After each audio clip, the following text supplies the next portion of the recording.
Hey guys, welcome back to the farm. It is a beautiful summer day, a little breezy, about 95 or so degrees. Yep. I gotta put a gate in there. Anyways, doing a little bit of maintenance on my fields. You see all that amber waves of grain? It's not grain and it's green. It's a form of cheatgrass. Whatever it's called. I call it foxtail or just cheatgrass. Both of these two fields, actually, I've got 3 fields that are pretty bad with it. One of them I already cut and baled it all up, and it's in that haystack over there. And well, it's a weed stack. That hay's never going to get fed. I'll let it break down a little bit and then mulch it and put it back on the fields. But this stuff out here, well, I'm not going to spend the fuel to bale it up. I'm just going to clip these pastures. So this pasture here and this next one right over there, grand total of about 3 acres probably. And I'm going to use my 501 Sickle Bar Mower, my Ford 501. I've actually fired it up and made sure that it's working. And, well, it is. So I'm excited about that. I like using this Sickle Bar Mower. It's not the best mower, I understand that. There's better mowers out there. But, well, it does work. So I've spent a lot of time to get it to work. So without further ado, let's get this thing going.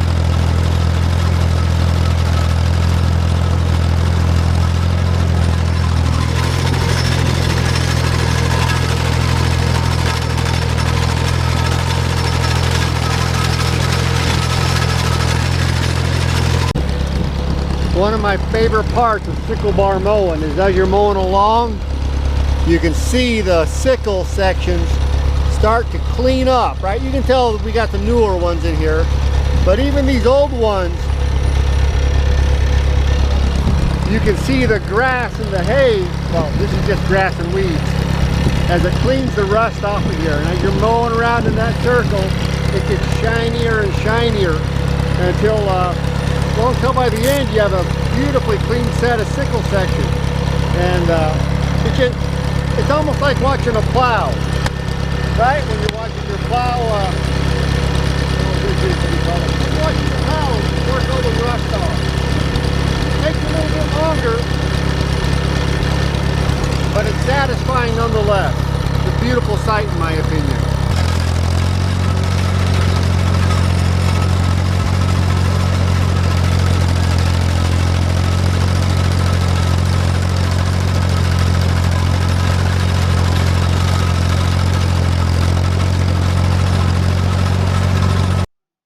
Oftentimes you have to stop what you're doing and do a little bit of adjustment. In this case, my sweeper there at the end of my sickle bar mower wasn't moving the hay over. So I was getting plugged up from the previous pass of hay. Actually, what happened is my sickle bar mower fell over during the winter or during storage, and that arm got bent a little bit. So a little massaging with a hammer and just a little bit of manual labor, we got her whipped back into shape so that it would then clear the windrow away from the uncut hay. It's important to keep that sickle bar clean. Otherwise, you're fighting it the whole time. And we're back in the saddle again, mowing better than before, mowing a lot closer to the way it should be, the way it was designed. So that's a win, and we'll take that.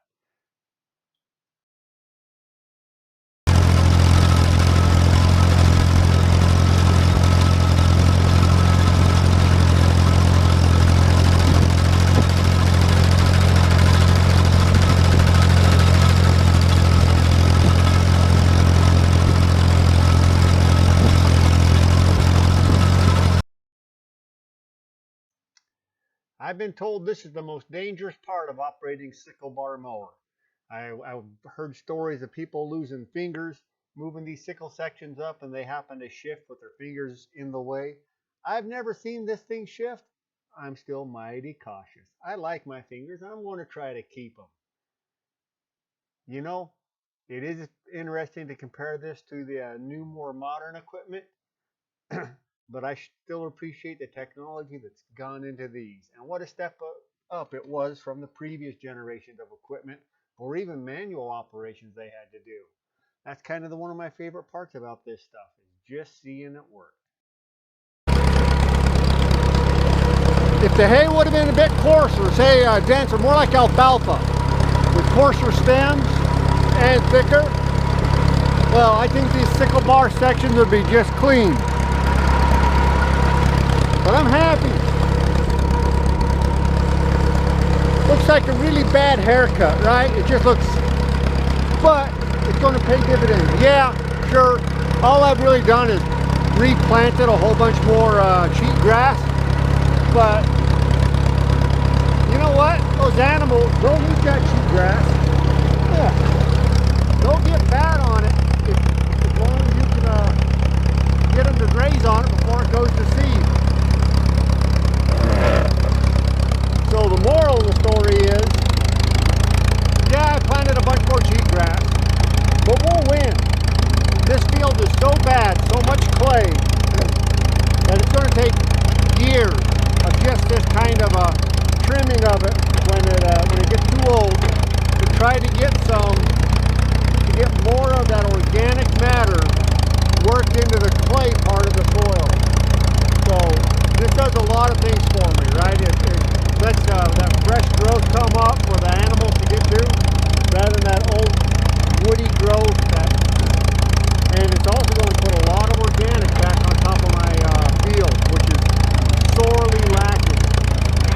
It's a long game on these fields. I've been thinking a lot about my direction and my plans for this property, and what I want to do, and how I want to move forward. And I've got a lot of thoughts. Let's get out of this ditch. Like putting a crossing on the ditch there. That'd be good. Lots of thoughts of things, what we need to do to make this property really effective. But we'll get there, guys. I'll have to do a separate video on that. Why do I hobby farm? Why did I start? Where are we going? But as for now, well, it's time to go inside and eat some ice cream with my kids and enjoy another evening. Enjoy another evening with the family. So guys, it's hot out. I'm sweating, and I've just been bouncing around on this tractor. I haven't been manual laboring at all, but it's still pretty warm, and it's satisfying. It just feels good to get out here and do stuff. So, you know, if you need to go mow your lawn, go mow your lawn, weed your garden, whatever it is that you like to do. But get outside and do something. You don't get this kind of satisfaction. I know, I played computer games. I play them. I haven't played them for a couple of years now, actually. You can have fun doing that kind of stuff, but it's not very satisfying. This stuff, this is satisfying. So guys, get outside and do something. Maybe that's why I hobby farm. It's just for the satisfaction. It's not for the money, because I haven't made a dime yet. But it's for the satisfaction. It's for seeing my peach trees bearing fruit. First time that the frost hasn't gotten them in years. It's for getting the siding on your garage addition, or a free four-wheeler that you almost have running. It's just a satisfaction. Guys, I'll catch you later.